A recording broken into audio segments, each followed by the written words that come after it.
Hi everyone, popped down to the Wimbledon boot sale today, the 2nd, no it's not, it's the 29th of Feb, Wednesday. Popped down there and all I could find today was just 3 items, nothing exciting but nevertheless better than nothing. So firstly, a little torch or flashlight, whatever you want to call it. I picked this one up because it's fairly old. It's not ancient, but it's fairly old and it's in good nick. What's interesting, the name Ever Ready.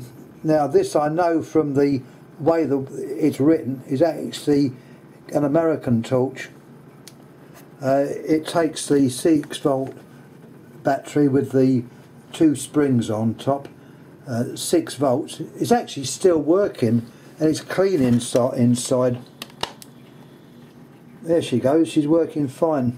Takes the pre-focus type bulb, which has a PR number. Don't know, ask me the exact number, I don't know, but it is a PR number, pre-focus. And they always, or did always, show one wire that connects to the filament. It goes to the filament, then goes to the centre. If I can show it, there's the bulb, and the wire you might be able to just see. Might just be perceptic. There we are. Just see it there. Anyhow, nothing spectacular, but nevertheless, it's something to put on YouTube and keep the interest there. It's actually called a waterproof lantern. It's made of what's that stuff called? A form of plastic. And on the other side, it's got Union Carbide, which was the company that owned the Ever Ready name some years ago. It has undergone a couple of changes. It was at one time owned by a Purina, the people that now, no, Ralston Purina. They now make pet foods and are under the food group Nestle, so you know there's been a lot of changes. Anyhow, that's the lamp. Nothing wrong with it, nice and clean inside. It's got a carrying straps. For £1 I didn't think it was bad. It's had a bit of usage. I don't know how old it is. I would probably say I don't know, 80s, 90s. Someone will have a guess out there. Anyhow, leaving that, we come to perhaps a more interesting item. Now, what I should have done was to put this on the what is it section, but as it's not completely hooked up, it wouldn't be fair. So let's show what I mean.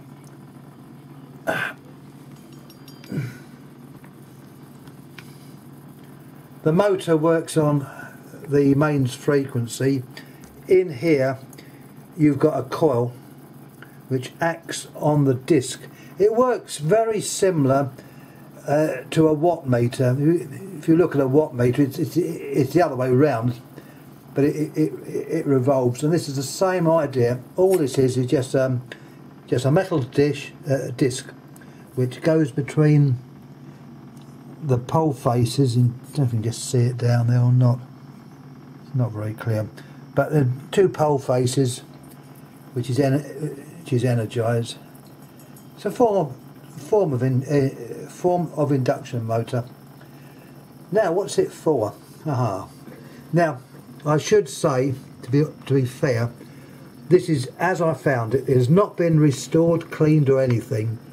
The item I'm moving there is in fact a part. Well, the piston is that part there, and it attaches to that little black collet thing on the top there, and as that goes round, the piston would be made to go in and out, which it's seized up and isn't doing at the moment. This would move to and fro. In there's holes.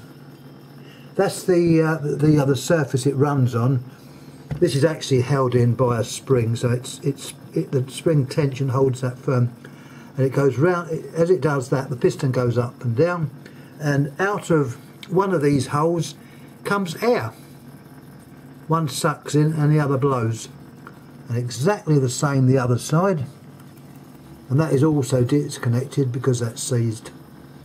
It's an air pump for an aquarium. They're fairly rare now. I'll give you the name. Oh, when these turn up for silly money, I pick them up. Funny enough, today there was two of them. This was on one stall, and I got it for £8.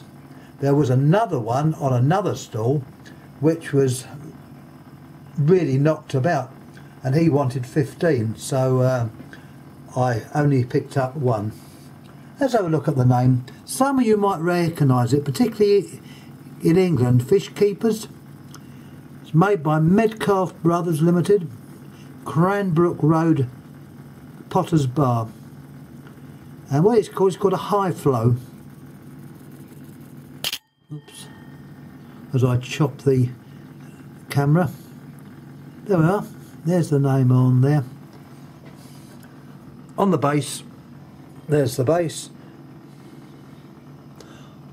But what there's the other names on there. Metcalfe Brothers, Potter's Bar Hearts. So it's fairly old. They were generally made in the gold finish. Some were black and some were white.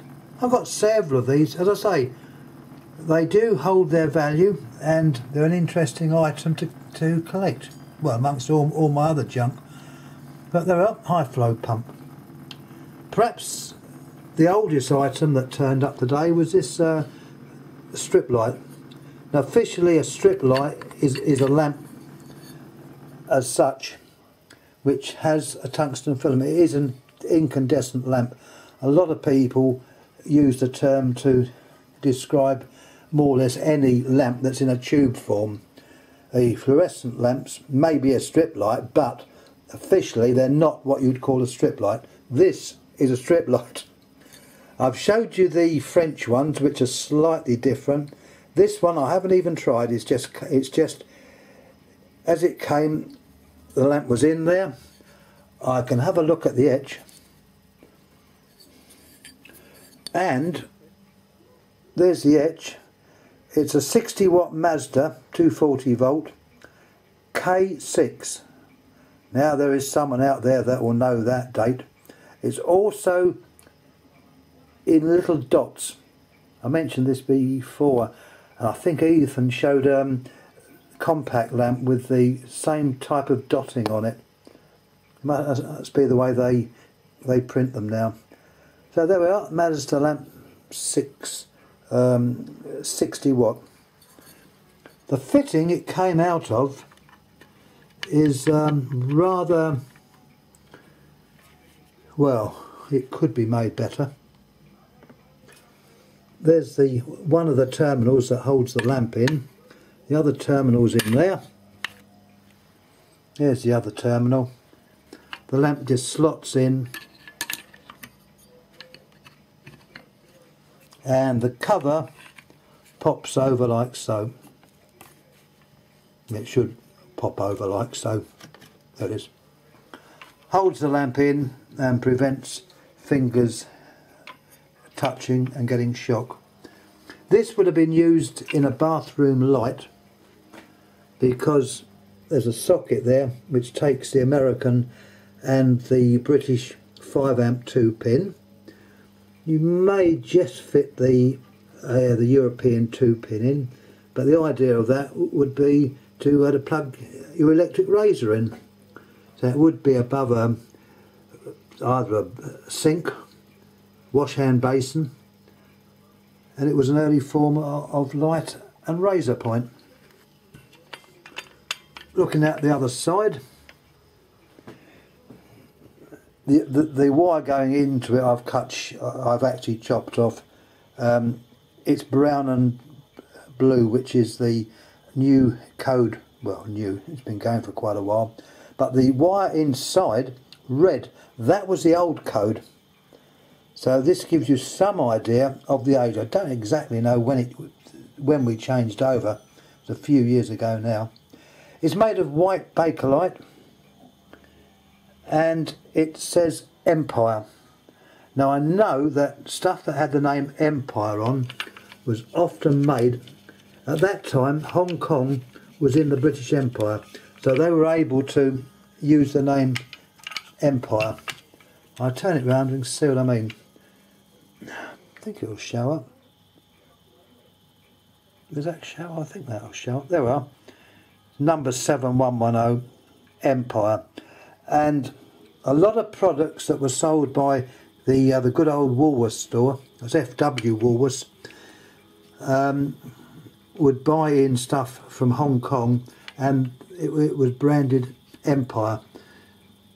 It ranged from bulbs or anything, but it was definitely from Hong Kong. Anyhow, that about concludes these 3 items. Any comments, please make. Please subscribe. What else do I normally say? Any other things you want to say about it, please leave. And once again, thanks for watching. Thank you.